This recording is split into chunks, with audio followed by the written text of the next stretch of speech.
que lo que está en discusión es quién entra con Milei al balotaje y si puede haber una chance. Nosotros venimos contando que esa es la única chance que el oficialismo viene albergando en privado, que el balotaje sea frente de todos Milei. Nosotros contamos cómo distintos dirigentes del oficialismo vienen impulsando el fenómeno Milei para, de alguna manera, restarle votos a Juntos por el Cambio, restarle a la oposición unida y de esa manera encontrar una posibilidad mínima, pero posibilidad al fin, de que haya un balotaje más ideológico, se quiere, entre una posición más de derecha dura, Milei, y una posición de centroizquierda hacia la izquierda, que pondría obviamente en discusión qué hace el Frente de Izquierda, parte del radicalismo socialdemócrata, la coalición cívica y otros sectores ante un eventual balotaje.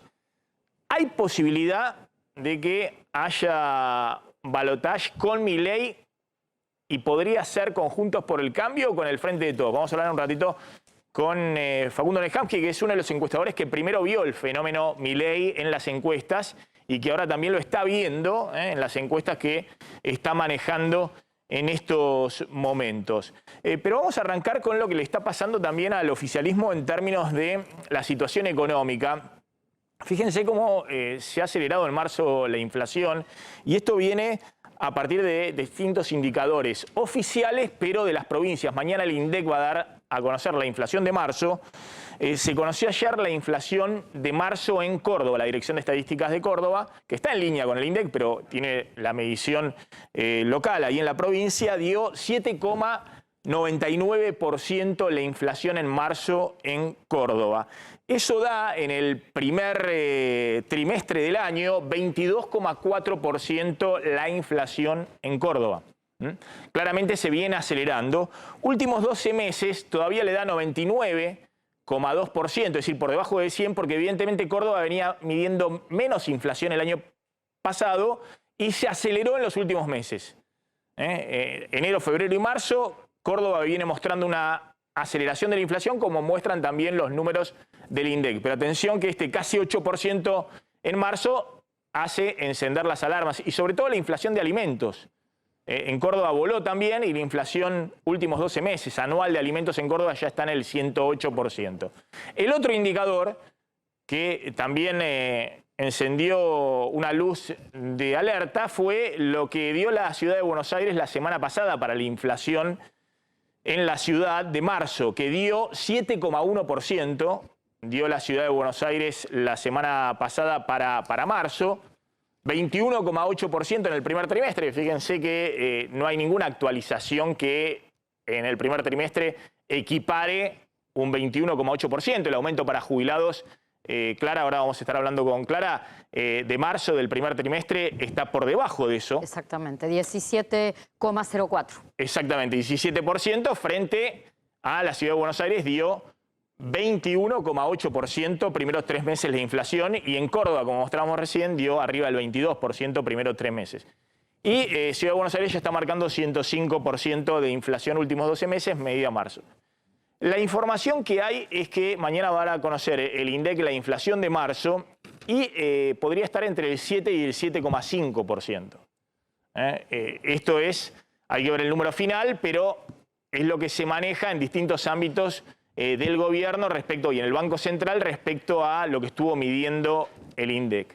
Si la inflación es 7% en marzo, la que da el INDEC, eso va a marcar que en los primeros 3 meses la inflación acumulada va a ser del 20,9%. 20,9% inflación acumulada, de nuevo, por arriba de cualquier índice de actualización en los primeros 3 meses de jubilaciones, de AUH, de planes sociales y demás que estuvieron por debajo de eso. Y últimos 12 meses la inflación va a dar 103%. Inflación anual. Y esa inflación anual se va a seguir acelerando muy probablemente en abril, en mayo y en junio. ¿Por qué? Para que no se acelere la inflación anual, en abril tendría que dar debajo del 6%. El gobierno está esperando que abril dé menos que marzo.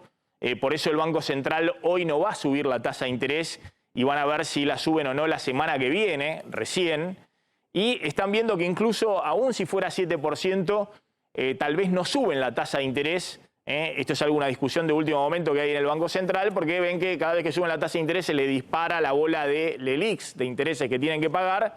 Por ahora no se están moviendo los depósitos, no hay corrida de depósitos en pesos al dólar, y obviamente seguir subiendo la tasa de interés ya en estos niveles, está en el 113% efectiva anual, incrementa la bola de interés de la LELIQ y encarece el crédito en toda la economía, genera todavía más presiones recesivas sobre la economía, pero están viendo que obviamente hay una aceleración en marzo en la inflación y que en abril podría volver a un régimen de 6% la inflación.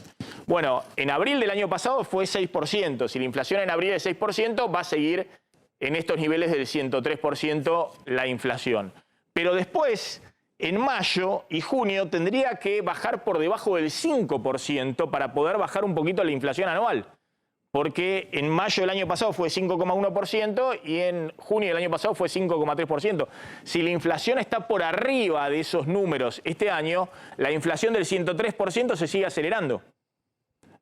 Recién uno podría ver alguna desaceleración ya más notoria si las cosas salen medianamente bien y no hay ningún accidente en julio, porque julio del año pasado 17,4% la inflación y obviamente lo último que espera el gobierno es que se le acelere la inflación a esos niveles de nuevo en medio de la campaña electoral. En un ratito vamos a hablar de qué están prometiendo los candidatos. Ayer fue muy interesante porque estuvieron todos ahí en la UIA, perdón, en la sociedad rural, estuvieron desfilando y haciendo propuestas para el campo. Y también hablaron de qué van a hacer con el dólar los candidatos. Y ahí van a ver claramente cómo los candidatos que están en una posición, si se quiere, más dura, digamos, de ir con propuestas más sencillas, que se ven más lejos todavía de llegar a la presidencia. Vienen corriendo, pero ojo que vienen corriendo rápido, pero más de atrás, como es el caso de Bullrich y Milei, van con propuestas fuertes que aumentan las expectativas de devaluación de esta economía y cómo Larreta es mucho más cuidadoso en las propuestas que tiene respecto a qué va a hacer con el dólar. Ya vamos a hablar, ahí está el título, dólar, ¿qué van a hacer los